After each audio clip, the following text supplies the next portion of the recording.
Hi, I'm Norm Abram. Welcome to the New Yankee Workshop.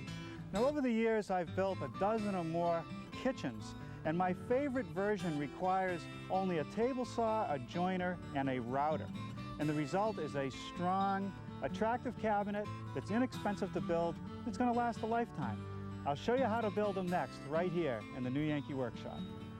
The New Yankee Workshop features the craftsmanship of Norm Abram. I want to get started by taking you through the bill of materials for classic kitchen cabinets, painted ones like we're going to be building. I like to use 3/4 inch birch plywood for the carcasses. It's a nice stable material, it has no voids, and the surface is nice and smooth, so it'll take paint well and the grain won't show through. Now, occasionally I have built cabinets out of fir plywood. The trouble with fir plywood is that occasionally it has little voids in it. And because the grain of the fir is so heavy, no matter how many coats of paint you put on, it seems to telescope through. The back of the cabinets will be 1/4 inch Luan plywood, which adds a lot of strength to the cabinet, yet it's very light. For the drawer fronts and for the panels on our doors, I'm going to use this material, MDF, medium density fiberboard. You see this being used more and more frequently in cabinet shops. It's easy to machine, it has a very smooth surface, and it takes paint well. Once it's protected, you're not going to have any chance of warping or splitting. Another plywood product that I'm going to use is this 1/2 inch plywood for our drawers. My supplier brings this in from Russia. It's a multi-laminated plywood that has no voids, and again, is very stable. The only solid wood that I'm going to use is this Sea Select pine. Free of knots, also a nice smooth surface which will take paint well. If you'd like to build some of our classic kitchen cabinets, a measure drawing is available with the materials list, and you'll hear more about that before the program ends. Now, I want to start today by making some grooves in the sides of the base cabinet to take the fixed bottom shelf. I've set up my stacked dado head cutter to match the thickness of the plywood. I've set the fence 4 inches away. But before we use any power tools, let's take a moment to talk about shop safety. Be sure to read, understand, and follow all the safety rules that come with your power tools. Knowing how to use your power tools properly will greatly reduce the risk of personal injury. And remember this, there is no more important safety rule than to wear these safety glasses.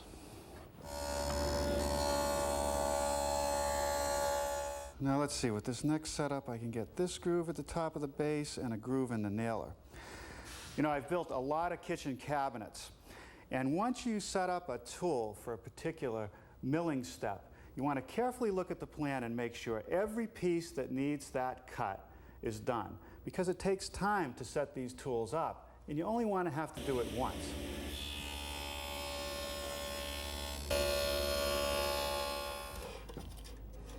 Okay, now I want 1.25 inches. That's good.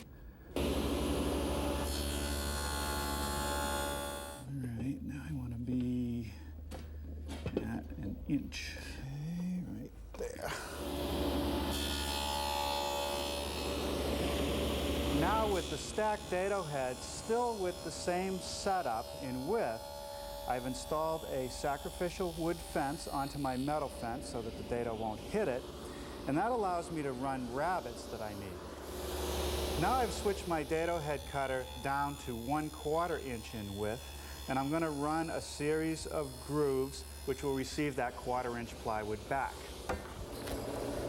The next step on the carcasses is to drill some holes to receive the adjustable shelf pins. So here I'm making a jig that I can use with my router to make those holes. In the past, you've seen me use a store-bought jig to drill these holes. The jig has built-in clamps, and it even has pins to set the holes from the edge.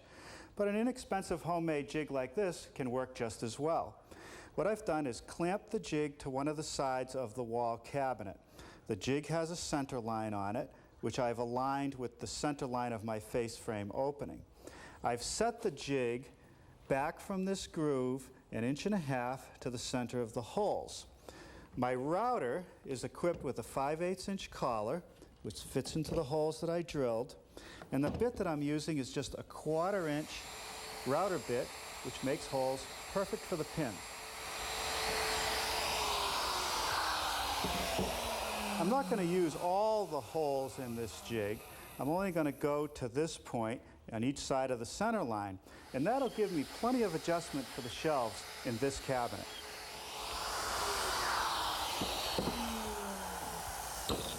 Now these 2 series of holes are for the adjustable shelves in the base cabinet. Now, you've seen me do this before, a simple notch for the toe space of the cabinet. Well, now I'm ready for a little assembly, and I'm starting with the base cabinet. I've put some glue in the dado for the fixed bottom shelf, and that just gets slipped in, and what I'll do is secure it by toenailing some brads at a slight angle. The next piece is going to be this nailer that goes at the top back of the base cabinet, a little bit of glue on the tongue and in the groove, and we'll secure that with a couple brads. Now for the back, I've installed a little bit of glue in the slots because I want this piece to be very well attached. Okay, now we can put the opposite side of the cabinet on and pin it. Before the glue totally sets up in the grooves, I'm going to do a check for squareness. And I know that when the 2 diagonals are equal, that the piece is square. 47 3/8 and 47 3/8. So now I'll just run a row of brads along the fixed shelf.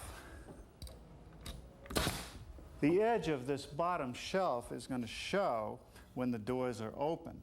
So I'm just going to cover it with a piece of pine.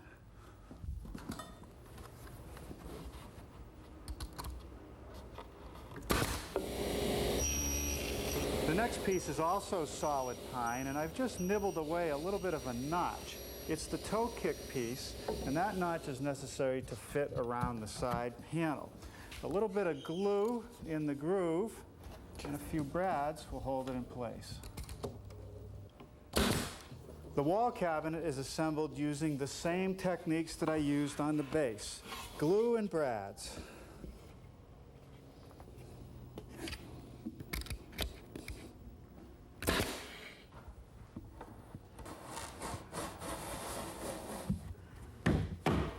People don't realize how heavy these cabinets get when they're loaded with dishes and glassware.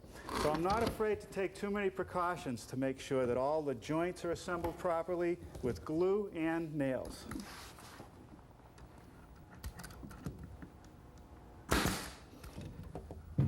With the carcasses built, I'm now ready to start the face frames.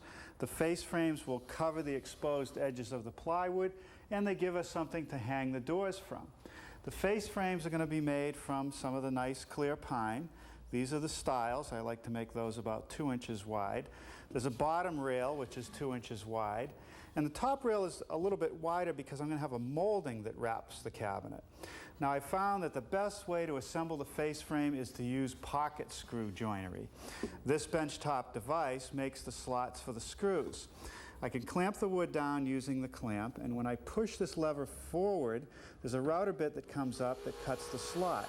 And when I pull it back towards myself, there's a drill bit that drills the pilot hole.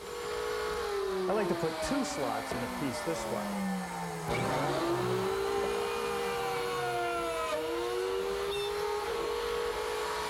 And as quickly as that, we're ready to assemble the face frame. The first step in assembling a joint is to apply a little bit of glue. Now, I want to use the right kind of screws. These are pan head screws. The pan head is flat on the bottom. If it was a bugle head or a wood screw, it would be tapered, possibly splitting the rails. It's a square drive, so there's a nice positive drive as I bring the pieces together. And the tip is especially made so that it pre-drills a hole in the stile, which has no hole at this point. Makes for an incredibly strong joint. To attach the face frame to the carcass, I've just applied some glue to all the edges. I'll set the frame in place and attach it with some 1.5-inch brads. The face frame for the base cabinet has no rail along the bottom, but it does have a rail that separates the drawer section from the door section. One final thing I want to do to this base cabinet is install these corner blocks, just 3/4 inch plywood cut at a 45-degree angle. I've put a clamp across the cabinet to make sure it's perfectly square and a little bit of glue in the dados. I'm just going to tap these in place. And what these will do is they'll square up, keep the piece square, and they'll make it very strong.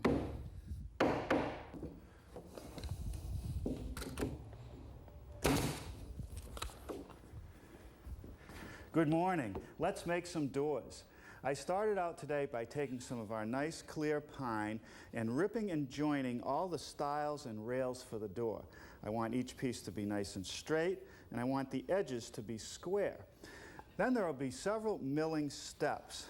The first is to use a special router bit, which in one pass will make this bead and the groove in all the pieces. Then I'll take another router bit and make a tenon on the ends of the rails. Once those steps are done, I have a system where I can glue the two pieces together, have a lot of glue surface area, and have a very strong joint. Once the stiles and rails are made, I'll create some panels using this MDF, which we saw earlier. I'll bevel the face side and rabbet the back side, and that will fit nicely in the groove that I've milled in the other pieces. I'm going to start by using the router bit, which creates that bead and groove. It's part of a door-making set that you can buy from tool supply places. It's very important that I use this featherboard, because as I run the piece through, if it was to lift up, it would ruin the piece and I'd have to throw it away. With the corresponding bit installed in the router table, I'm now ready to form tenons on the ends of the rails. And this is a difficult step. It's impossible to run narrow pieces freehand through a router bit like this, because what wants to happen is it could go in too quickly, or as I start to push it through, it might pull away. It wants to kick back. Now I can help that situation by using my standard miter gauge, but even that is not quite as safe as I would like. It can still move because we're going across end grain, which creates a lot more force, and I could get a very uneven cut. The best way to do it is to use a special jig that's made for router tables and for shapers. It's a heavy metal plate. It rides in the miter gauge slot, and it has a couple hold downs. I put a backer board in because I don't want tear out as the piece runs through. That's clamped securely in place. Then there's a second clamp which holds the rail.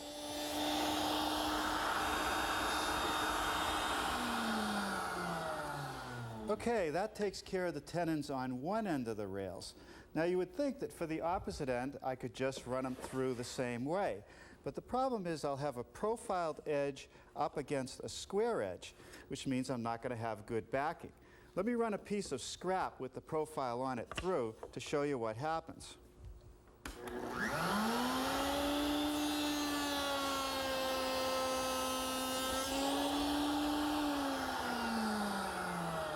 Without the backing, you can get a huge tear out like that. So I need a new backer board. And what I did is ran another piece of scrap stock through the router bit that forms the tenon, except I ran it along the long edge. Now I'll just substitute that backer block for the square one, which has a nice profile along the edge. I'll be able to take my profiled piece and interlock it onto the tenon, and we'll have plenty of backer, preventing tear out.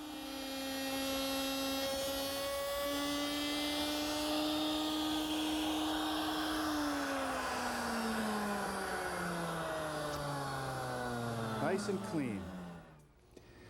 Well, now we're ready to make the raised panels. Here's the sample that you saw earlier. I have two blanks of the MDF cut to the right size.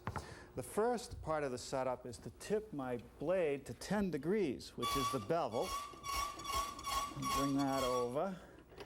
And Running the piece through, one of the difficulties is when we make that bevel is if I run the piece vertically, even with a high fence like this, it's hard to hold it steady. It could wobble as I go through, and that'll ruin the face of the piece. So I need some way to hold it. And years ago, I built this little jig which just slips over this particular fence. There's a large piece of plywood as the vertical backer and a stop which holds the piece as I push it through. Keeps my hands far away from the blade, and it allows me to push it through safely. The next step is to take care of a slight detail. Because the blade was beveled, I don't have a square cut here to the face, but I can take care of that. First, I'm going to square the blade back up again, and then drop it way down so it's just barely above the table.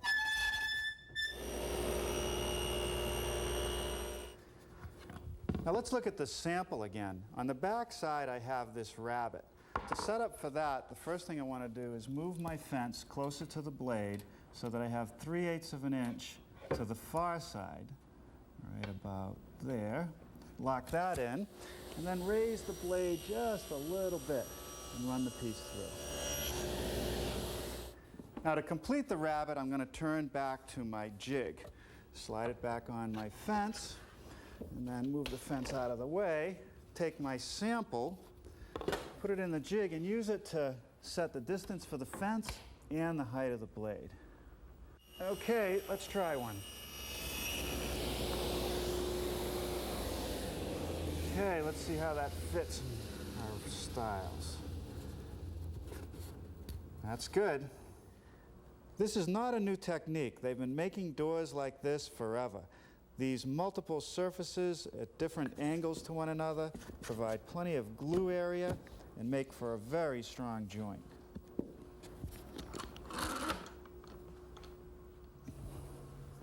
Okay, now let's make the upper door frames, which will hold the glass panels eventually. Okay, that's nice and square. One more to go. Well, while the doors sit in the clamps for a while, let's start working on the drawers. The draw front first. A couple more pieces of the 3/4 inch MDF. I'm going to bevel the face side using my jig again, except the bevel will be a little bit narrower. And on the back side, it stays flat. No need for a rabbet on these. Now here are the pieces for the draw boxes. The sides, the front pieces, and the back. The first thing I want to do is make a groove at the back edge of each side piece to receive the back. That groove is for the 1/4 inch plywood bottom. That little notch in the front of the draw box will accommodate the hardware that we're using. The sides of the draw box will be joined to the front with dovetail joinery. So once again, I turn to my dovetailing jig. It has these adjustable fingers which have an infinite number of different patterns that I can use. I've set it up for what I want today, and first I slide in one of the side pieces, lock it in place, and then I'm going to use my router, which has a dovetailing bit in it, and a little collar that rides around the fingers of the jig.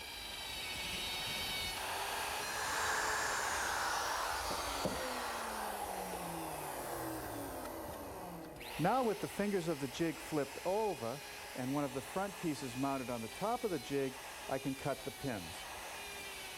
Now all the assembly requires is a bit of glue in the sockets and on the tails. Bring the two pieces together and just drive them flush. Next, the back piece goes in, and it just slips into those dados, and I'll secure that with a few brads. Now the bottom just slides in, no glue, and I'll just nail it at the back with a few brads. Now before I attach the draw fronts, I'm going to round over the edges just a little bit. I found the best way with this MDF is just to hit it with a block plane and then take a piece of sandpaper and round it over. To attach the boxes to the draw fronts, I'm going to apply glue and then set the box on to to my layout lines and attach it with brads. The hardware is pretty simple. One part of the track gets attached to the drawer bottom with a couple screws right on the center line. You need to add a block for the corresponding piece of hardware, so I'm just gluing it and bradding it.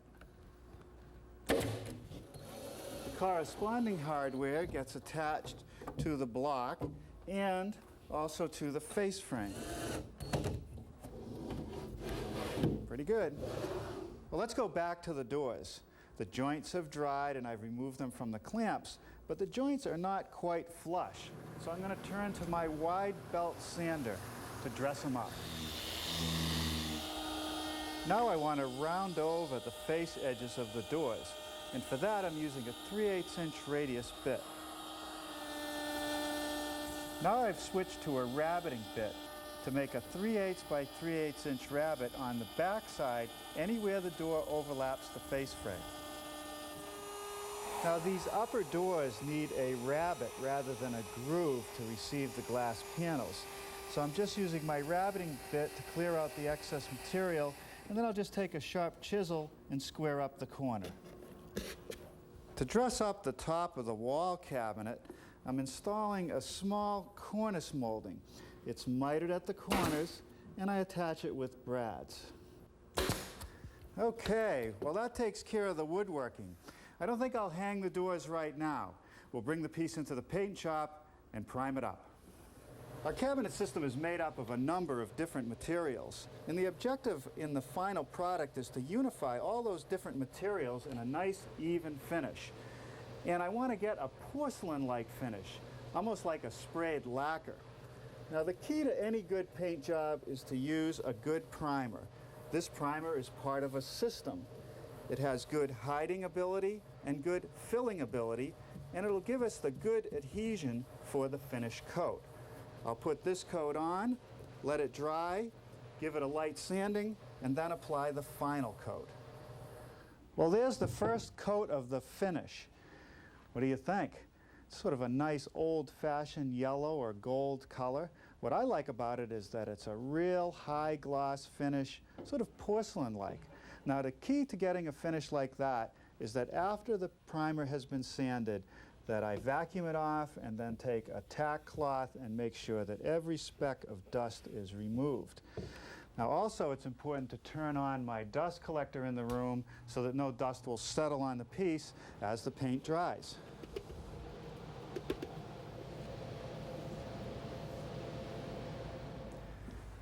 Well, I thought I'd take the time to set the cabinets up so you could see how they relate to one another.